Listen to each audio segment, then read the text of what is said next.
the big thing is you need that alignment, right? If that person who's, whether the plant manager or whoever, is aligned with your goals and is celebrating the same wins as you are and congratulating, the guys on the floor turning wrenches on, that clean startup out of line 3, we came up better than we were running before we went down, right?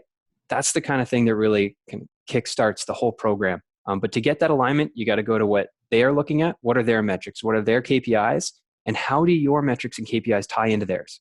So if they're going for, say, an uptime type metric, show how maintenance can positively impact that through a few things that your maintenance technicians are doing every day, right?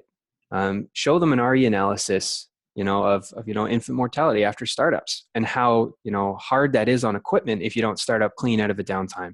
Show them what it means to actually move that needle preventative, right? And if you can show some of that data and show how those individual actions are going to contribute to their larger number, then you're going to get a better use case of getting them on your side.